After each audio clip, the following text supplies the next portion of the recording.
yung comment ni kabayan sa TikTok to. Dito ko ginawaan ng video sa Facebook page. So ngayon kabayan, nakita yung video ko. Basahin ninyo kabayan. Ito ba daw yung sign na hindi payagan yung asawa niya na pumunta dito sa abroad? Kasi nga, yung mga kasama na nag-aantay dito sa abroad ay mga babaero. Ano sa palagay nyo kabayan?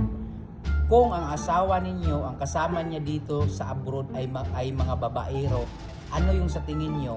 Maging babaero ba din yung asawa niya na hindi babaero?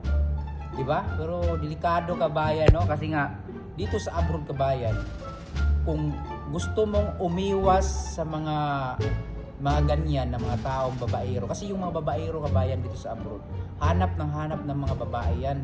Yung ibang babaero dito, pinapatay nila yung asawa nila na naiwan sa Pilipinas para lang sila makapag-ana-ana dito kabayan. Real talk yan.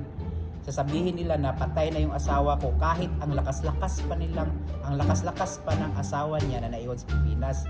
Yan yung babaero. Ganyan sila magtago. Kaya kabayan, yung tanong mo, ano kaya ang para sa palagay niyo kabayan? Kasi para sa akin kabayan, pag yung asawa niya pupunta dito sa abroad kasama yung mga babaero na yan, ay siyempre yung babaero, di ba?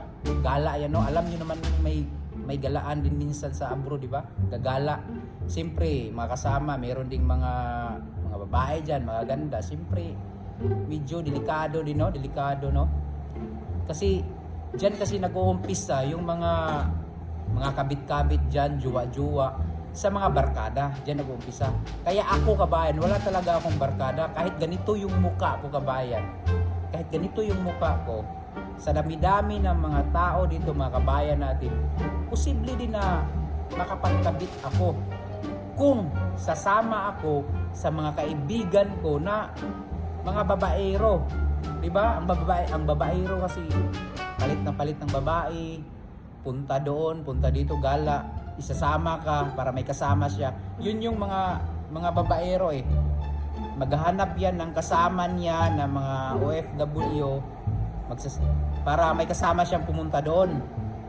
Siyempre yung babae na yon, medyo makati din siguro, may asawa din na iwan sa Pilipinas, magsasama din yon. Pagkatapos nun, usap-usap, siyempre tatanungin yung isa, puro mga single, puro patay yung mga asawa na iniwan sa Pilipinas. Kahit may mga asawa, siyempre delikado din, no?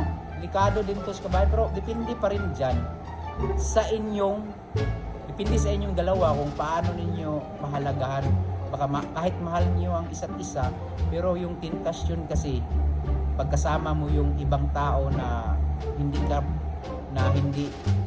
ang mga babaero, yun wala pa rin, no? So sa palagay nyo kabayan, mag-comment ko sa baba kung ano ang okay ba yung ano yung mangyari sa kanyang asawa kung pupunta dito sa abroad kasama ang babaero. Ano yung sa palagay nyo kabayan? Comment do sa baba kabayan para malaman natin.